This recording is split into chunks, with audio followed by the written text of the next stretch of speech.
I can tell you, maybe you think it should be a big federal case. Maybe there should be millions of dollars of federal resources put to trying to figure out who posted on Congressman Weiner's page a picture of what it was. Maybe that'll turn out to be the case. But the way I'm pursuing it is I'm going to let people who do this for a living, internet security types and white-collar criminal guys, to take a look at this to see if there's a civil action or a criminal action. But I have to tell you something. I don't think this is a federal case. All right, that was a clip from Congressman Anthony Weiner's interview with our own Bret Baier. That was earlier today. What may surprise you most about the scandal is that it may have all originated right here on Hannity. Now, the Washington Post reports that the Seattle college student who received the fraudulent tweet from Congressman Weiner's account, well, actually began following his Twitter feed after watching his debate with Congresswoman Michelle Bachmann right here on Hannity.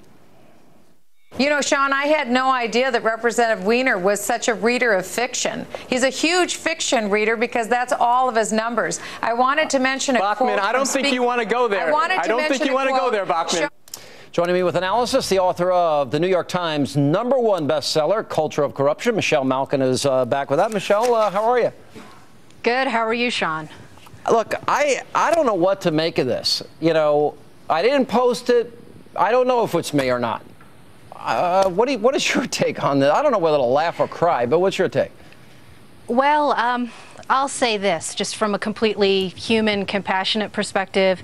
If I was his wife, I would be shedding a few tears right now. He said earlier today that her reaction was that she was, quote unquote, bemused.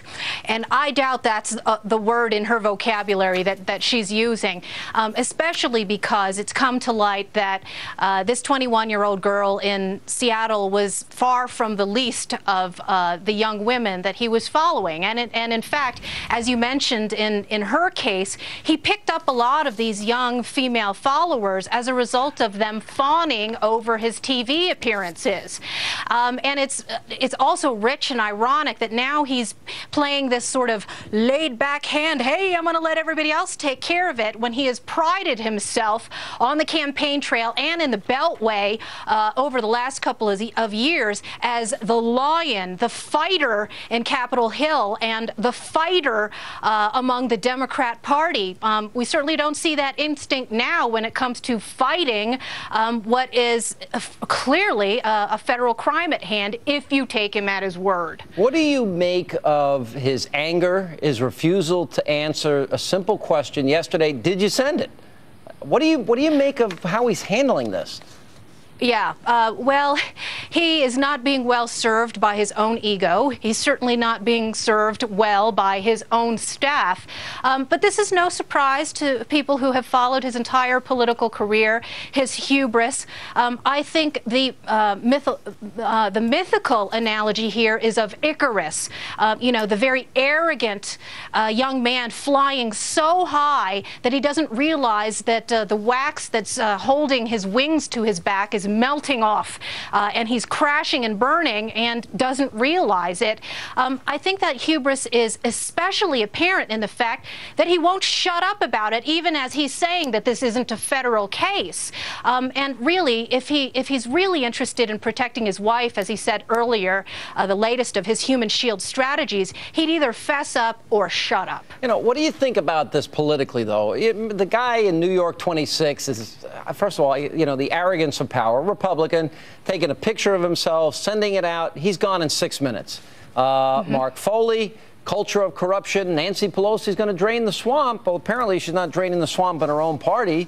I don't hear any Democrats asking some tough questions about whether or not, you know, look, there's a lot of questions here. Did he send it to these young girls? And if he did, you know, I don't understand his answers because, look, email accounts, Twitter accounts, Facebook, I assume they all can be hacked. I know people that this has happened to. If it was really hacked and he didn't send it, wouldn't he definitively say, I didn't send it, I have nothing to do with this, no, that's not me? It seems basic. Right. He's left a pile of deflections in the wake, and even many of our liberal media colleagues aren't buying it. Everything from the timeline that's been screen captured by so many of the blogs, the Breitbart Empire, Patarico, Ace of Spades, Virum Serum. There's so many on the ground who were actually doing work over this holiday weekend that we have to thank for this. And of course now so many in the mainstream media cannot ignore it anymore. And there were questions today that were not followed up on that certainly need to be answered at some point. Particularly the reference that he made in one particular tweet to Seattle. You know, he was telling his followers that he was going to be on another TV show, and he wanted to let people know what time it was in Seattle. And of course, he's brushing that off as some sort of pure coincidence when it doesn't make any sense. And you know, there's a theory. It's a phrase that's been batted around a lot over the last couple of days called Occam's razor, and that is that the simplest explanation is usually the right one. And it is very convoluted to believe that some sort of weird hacking took place, a hacking that he doesn't really seem to be all that concerned about, when the most simplest explanation would be, for those who use Twitter, that he accidentally sent this out publicly when he meant to send it out privately, and if not him, then somebody who he knew had access to his account. Well, Democrats seem to be getting angrier because, you know, this is taking away from their fear-mongering, scaring Granny and Grandpa and the meta scare. So maybe there'll be a little pressure from his fellow scare grandma Democrats. But Michelle, good to see you. Thanks for being with us. You bet.